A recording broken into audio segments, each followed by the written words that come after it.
สบายดีทุกคน Welcome to day 11 มื้อที่11แล้วเนาะของ Challenge กระสอบคูณ30 วันกับโค้ชเน็ต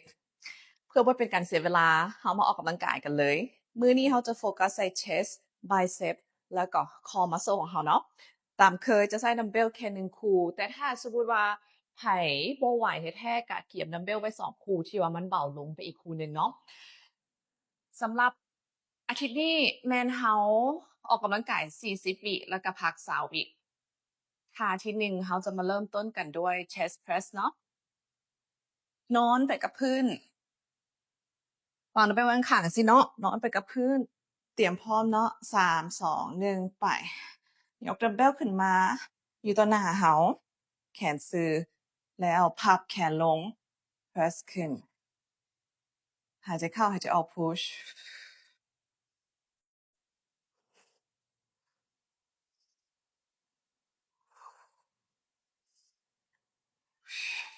ขอให้แตะพื้นขึ้น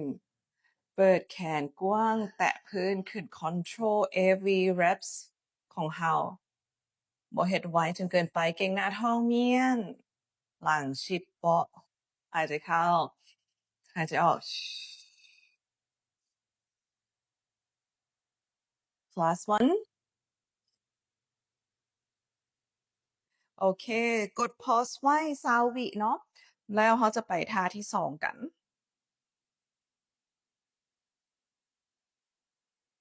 ท่าที่2จะเป็น around the world เนาะตัวนี้ถ้าสมมุติว่าไผบ่ไหวแท้ๆโค้ชแนะนำให้ปรับเวทลงเพราะว่าเขาจะเล่นโดนเติบโอเคเตรียมพร้อมไป around the world คือยืนแบบนี้ให้มือฝ่ามือไปข้างหน้าแบบนี้เนาะแล้วหลังจากนั้นงอข้อศอกน้อยนึงเปิดขึ้นคือกับเขาแต้มหูวงมนด้วยดัมเบลของเขาเก่งนะท้องเมียนย่อหัวเข่าลงน้อยนึงเพื่อให้มันมีซัพพอร์ตเพื่อที่โบจะให้น้ำหนักของเขาตกไปหลังของเขาหลายจนเกินไปหายใจเข้าหายใจออกหายใจออกหายใจเข้า control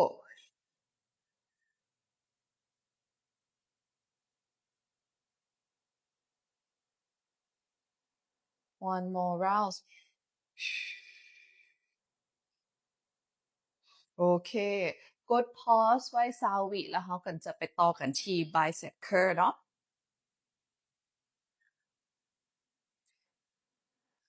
มาเราต่อกันเลยที่ bicep curl ท่าที่3ยืนให้แขนชิดโตแบบนี้เนาะวางมือไปข้างหน้าแบบนี้เช่นเดียวกันกับตัว around the world งอข้อศอกน้อยนึงพับแขนจะสังเกตว่าแขนของโค้ชตั้งแต่ข้อศอกถึงหัวไหล่จะโบเหน่งเนาะแล้วก็จะชิดโตไว้ตลอดเวลาจะเหน่งตั้งแต่ข้อศอกหาปลายมือพับขึ้นวางลงหายใจออกหายใจเข้า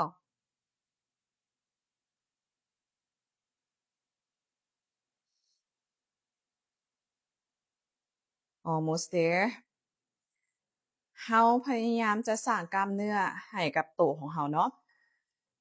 หลังจากออกกำลังกายแล้วมดมือพยายามกินโปรตีนให้มันถึงกินสารอาหารให้มันถึง last one โอเคบัดนี้เฮาจะบ่ได้ใส่ดัมเบลแล้วเนาะวางดัมเบลเอาไว้ข้างๆเลยเฮาจะมาท่าที่4ซึ่งจะเป็น core body ของเฮาเนาะเป็นแกนกลางลำตัวท่าที่4เอิ้นว่า plank ridge เฮาจะมาตั้งท่าแพ่งกันก่อนเตรียมตัวขึ้นตั้งท่าแพร่งแล้วไต่มือไปข้างหน้ายืดมือไปข้างหน้าแพร่งพยายามบ่ให้สวิงโตจังซี่เนาะบ่สวิงโตจังซี่พยายามเก่งกลางลำตัวไว้ดีๆยืดไปยืดให้มันมีการ movement ที่อยู่กลางลำตัวน้อยที่สุด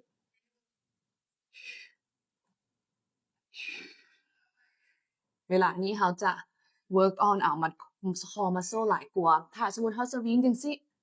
มันจะบ่ได้เฮ็ดกล้ามเนื้อท้องของเราจะบ่ได้ออกกำลังกายล่ะเนาะเก่งกลางลำตัวเมียนยืดแขน two more last โอเคอันนั้นเป็นท่าที่4กด pause ไว้20วิเราจะไปท่าที่5กันเนาะ เอิ้นว่า toe reach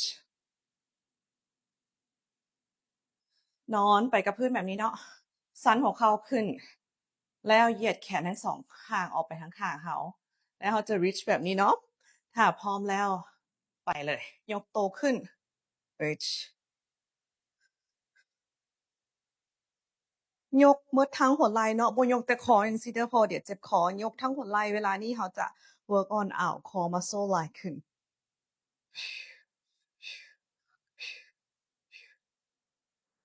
I almost there I feel the burn on my core muscle บ่ฮู้ว่าแต่ละคน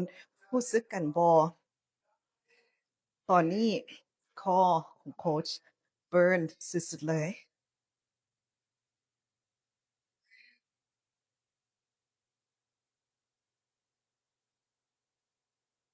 almost there last tap ฮู้โอเค อันนั้นคือมื้อที่11ของเฮาเนาะไผที่ว่าเฮ็ดได้จนฮอดมื้อนี้นะตบมือให้ตัวเองสุดๆเลย เก่งหลาย แล้วอย่ายอมแพ้เฮ็ดสึกต่อกันไปเรื่อยๆเนาะ see you tomorrow อ้อแล้วก็อย่าลืมเฮ็ดให้มันครบ3เซตนะเมื่อกี้หาก็เซตเดียวเหลืออีก2เซตเด้อ15นาทีพอดี see you tomorrow bye